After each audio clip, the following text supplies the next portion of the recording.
Good morning, I'm Bridget Kavanaugh, RFX Circle Achiever. I'm coming to you from my beautiful home office in Bozeman, Montana. My dogs are running in the background.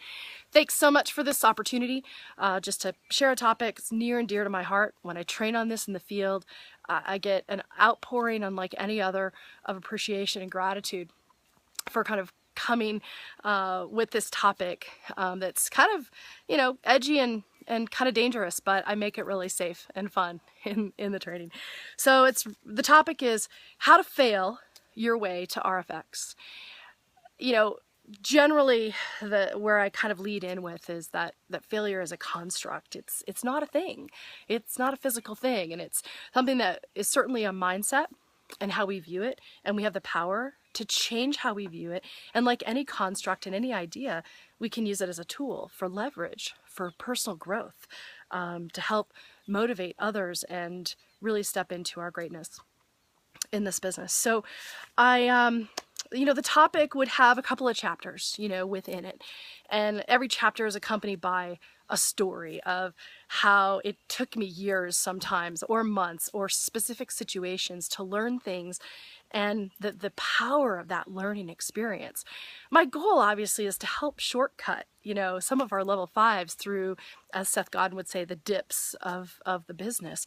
I will quote him quite a bit, along with Tim Grover. His book, Relentless, is a huge inspiration from the athletic world, and also Brene Brown and Daring Greatly. So, kind of the 7 chapters would be kind of about resiliency and personal growth, and kind of not attaching myself quickly enough to personal growth. I kind of let that sit out there for a couple of years before I really embraced personal growth and becoming a huge student of it. Outpacing attrition and the myth of level 5 stability. The story is basically how everything I learned in getting to level 5, I forgot in going to RFX, in that, the 8 EC legs that helped create my level 5 title, I kind of relived that at RFX at the 5 level 5s. Not all of them stayed with me, and helping people understand that earlier instead of right in the midst of qualifications and that desire to grow. So thinking that kind of long term about sustainability in your business. Other concepts, momentum always wins out over management. I could tell multiple stories about how I failed managing instead of building momentum. Authentic storytelling. This is probably one of my favorites that I'll share with the group, about how I'm really a great, story packager. It's by my professional nature, but I really haven't started telling my story authentically until the last couple of months or so. And when that process began, and I started to kind of, reveal things that other people could really relate to, it changed everything in my personal relationships, in my business, trust building, everything in Rodano Fields.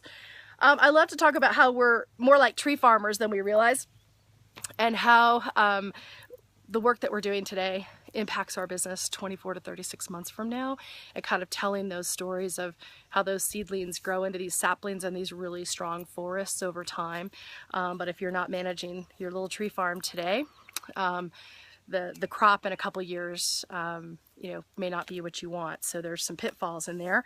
What you measure grows is a topic I love to talk about. How for the first couple years I was measuring the wrong numbers, measuring PSQV instead of level 1 and 2 volume. So kind of getting at the metrics of the business and kind of these powerful ways to look at, what you really should measure, not just the easy things, but, level 2 promotions and these kinds of things, and taking them to a more advanced concept. And then lastly, interrogative self-talk, favorite topic of mine, from Dan Pink. It's so easy as a team leader, as a level 5 leader, to kind of put goals into people's heads. You're gonna make level 5 by July, right? And they nod their head. If we help people really begin to create a language of goal setting and leadership, we can take ourselves so much further. So those would be kind of the topics, the chapters that would be included kind of in this bigger how I failed my way. Lots of great stories in that. I think, sorry, this is running long, but the last thing I would say is, I think there's lots of room in this I have lots more stories than 7. I just want to kind of keep it tight. But as other topics come in that might be similar to this or similar to my chapters, we can certainly swap things out. But I think that topic is a real, the failure topic is just a real reality check, and I think the field will love it. So thanks to the field training development team for your time. I appreciate it. I'm going to sign off now. Thanks, guys. Bye.